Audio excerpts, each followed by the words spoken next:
امام احمد رضا بریلوی صاحب شب باشی والی عبادت پر اعتراض آپ کو کیوں ہے؟ اس کا مطلب ہے وقت گزارنا۔ ہاں جی، ہمیں اعتراض یہ ہے کہ انہوں نے جو اس طرح صرف شباشی کی عبارت انہوں نے لکھا ہے کہ نبیوں پہ قبروں میں ان کی ازواج مطہرات پیش کی جاتی ہیں۔ کسی کو کہنا کہ اس پہ عورتیں پیش ہوتی ہیں یا اس کی بیویاں اس پہ پیش کی جاتی ہیں، یہ پیش کرنا کیا ہوتا ہے؟ اور وہ ان کے ساتھ شباشی کرتے ہیں۔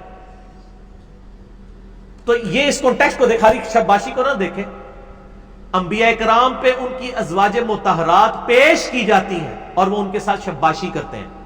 یہ جملے کی اگر یہ جس کا سوال ہے اس کو کہ اپنی ماں کے ساتھ جا کر یہ بات پوچھنا کہ میرے باپ پہ میری ماں کو شادی کے پہلے دن پیش کیا گیا اور انہوں نے اس کے ساتھ شباشی فرمائی۔ جب پیش کیا جاتا ہے اور شباشی کا مطلب ازدواجی تعلق ہی ہوتا ہے۔ اور دوسرا یہ عقیدہ ہی باطل اور جھوٹا۔ تیسری بات ہے، مسند احمد میں حدیث ہے، اما عائشہ کہتی ہیں جب تک ابو بکر اور نبی علیہ السلام میرے حجرے میں دفن تھے میں پردے کا اہتمام کیے بغیر بھی وہاں چلی جاتی تھی، اور میں یہ سوچتی تھی کہ ایک میرا خاوند ہے اور دوسرا میرا باپ، لیکن جب سے عمر دفن ہوا ہے تو میں وہاں پہ بغیر پردے کے نہیں جاتی۔ سیدہ عائشہ کے سامنے ملفوظات اعلیٰ حضرت کی یہ عبارت پڑھی جائے کہ نبیوں کی بیویاں قبروں میں پیش کی جاتی ہیں، ان کے ساتھ شباشی کرتے ہیں، تو اما عائشہ تو پہلا سوال کریں گی وہ تو عمر بھی دفن ہے، میں خود نہیں وہاں جاتی تو مجھے کہاں کی ضرورت پیش کرنا ہے کسی نے؟ وہ تو خود مسند احمد میں صحیح سند سے اور یہ مشکات میں بھی موجود ہے، ٹھیک ہے نا جی، وہ تو خود اس چیز کے اوپر میں نہیں نا انکار کر دیں گی۔ تو یہ یعنی آپ اس بات کو سمجھیں کہ اس کی انٹینسٹی کہاں جا رہی ہے، یعنی یہ جو باتیں فیبریکیٹ کر کے نا خود سے چیزیں تھوپ رہے ہیں، اور قرآن و حدیث کا لقمہ جو ہے وہ، اور دوسری بات سن لیں، دعوت اسلامی والوں نے ملفوظات اعلیٰ حضرت چھاپا ہے اور یہ عبارت ہی نکال دی ہے پھکی، ان کو سمجھ آ گئی کہ شباشی گستاخانہ عبارت ہے، اور انہوں نے اس کا مقدمہ لکھا ہے کہ ملفوظات اعلیٰ حضرت میں بڑی عجیب و غریب چیزیں داخل تھیں، ہم نے وہ چھانٹی کر دی ہے، اور ان کو پتہ ہی نہیں ہے، یہ دفاع کرتے پھر رہے ہیں، اور دعوت اسلامی والوں نے شباشی والی عبارت ہی اٹھا کے باہر پھینک دی ہے۔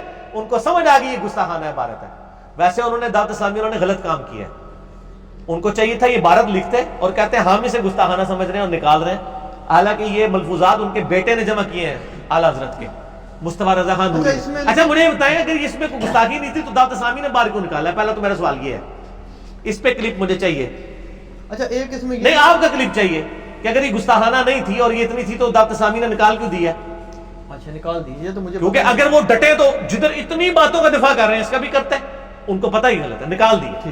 یہ تو مقبت المدینہ کے ملفوظات اعلیٰ حضرت پر۔ اس پہ ایک یہ بھی جواب دے لیتے ہیں نا کہ جی جیسے محدثین پہ کوئی گناہ نہیں ہے کہ انہوں نے ایسی ایسی روایات کی ہیں، لوگ تو بخاری مسلم پہ بھی چڑھ دوڑتے ہیں کہ جناب ایسی ایسی گستاخیاں ہو گئی، تو وہ کہتے ہیں جی اس میں اگر انہوں نے، وہ امام زرقانی ہے غالباً کوئی، وہ کہتے ہیں انہوں نے کون سا خود کہا ہے، انہوں نے ان کی بات لکھی ہے تو ان پہ کیا جرم ہے؟ انہوں نے کہا میرے سیدی آقا عبد الباقی زرقانی فرماتے ہیں، اگر آپ یہ کہیں، آپ کہیں کہ آپ کے سیدی آقا غلام احمد قادیانی فرماتے ہیں، اور آپ کے میں نے تو غلام احمد قادیانی کی عبارت نوٹ کی ہے، میں کہوں یار اس گستاخ کی گستاخانہ عبارت کوٹ کر کے اس کو سیدی اور آقا بھی کہہ رہے ہو تم۔